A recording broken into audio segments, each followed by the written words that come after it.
दोस्तों, इस वक्त हम बेहद ज़रूरी बात करने के लिए आपके सामने आए हैं। सोशल मीडिया पर आप भी देख रहे होंगे कि एक नाम बहुत तेज़ी से ट्रेंड कर रहा है, कॉकरोच जनता पार्टी। ये कोई पारंपरिक या चुनाव लड़ने वाली पार्टी नहीं है, जो सिर्फ वोट हासिल करने के लिए सामने आई है, बल्कि सच पूछिए तो ये बेरोज़गार नौजवानों का एक गुस्सा है, एक खुली बगावत है।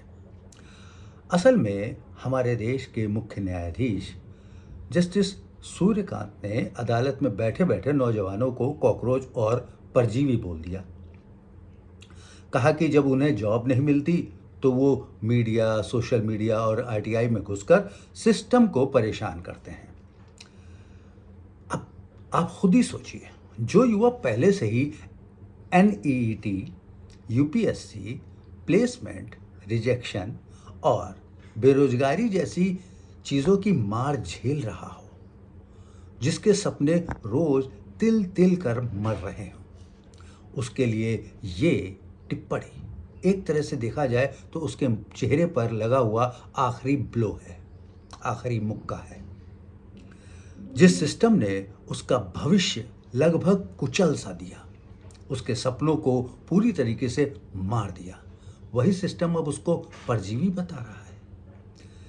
इसलिए अब ये नौजवान गुस्से में और विद्रोह करते हुए खड़े हो गए, कहने लगे, ठीक है, हम कॉकरोच बनकर दिखाएंगे।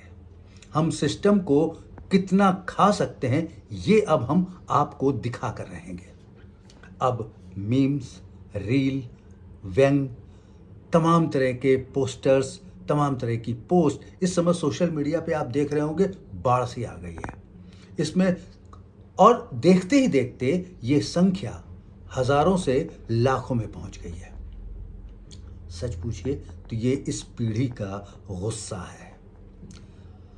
हम पढ़ते हैं, कोचिंग करते हैं, ये इन जेनजी यानी कि इस नई पीढ़ी का कहना है कि वो पढ़ते हैं, कोचिंग करते हैं, डिग्री लेते हैं, फिर भी उन्हें नौकरी नहीं मिलती।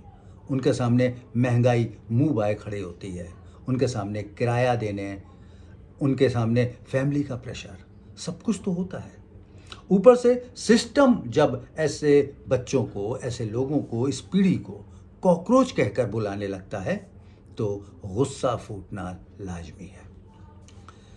और एक चीज़ बताएं, दुनिया का इतिहास गवाह है कि जब भी कोई बड़ी क्रांति हुई तो नौजवान ही उसके धुरी बने हैं।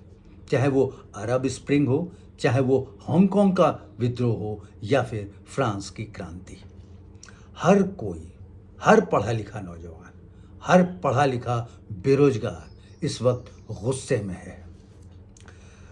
अगर यही सिलसिला रहा तो आने वाले समय में हम एक बड़ा टकराव शायद देख सकें।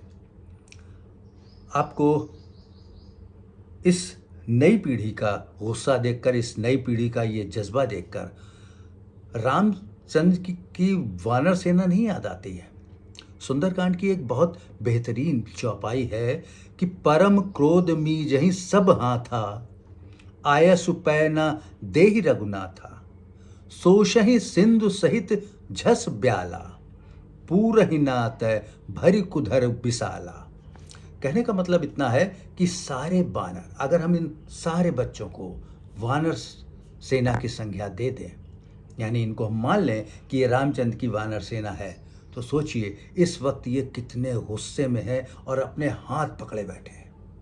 बस एक इशारा भर कोई दे दे, फिर देखिए ये लंका की लंका लगा देंगे।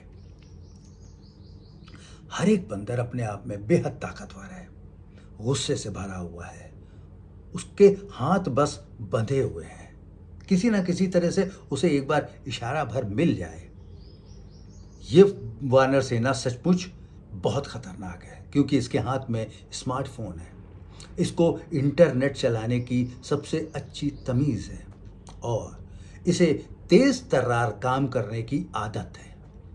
इसलिए इसे किसी भी सूरत में कम तो नहीं आंकना चाहिए। सत्ता में बैठे लोग अगर ये सोचते हैं कि हम इनको भी झुठला देंगे, इनको भी गुमराह कर देंगे, तो ये उनकी भूल है। अगर सत्ता में बैठे लोग ये सोचते हैं कि हमें नौकरी का लालच देकर, कुछ फ्रीबीज़ देकर, कुछ बढ़िया चमकदार और मसालेदार भाषण देकर इन नौजवानों को बरगला लेंगे, तो सचमुच ये भूल जाते हैं कि ये पढ़ी लिखी पीढ़ी है। ये किसी भी तरह की बकवास को बर्दाश्त नहीं करेगी। अभी भी वक्त है, संभल जाइए, वरना सचमुच कहीं ऐसा ना हो कि ये कॉकरोच सिस्टम में घुस जाए, फिर कोई भी स्प्रे काम नहीं करेगा।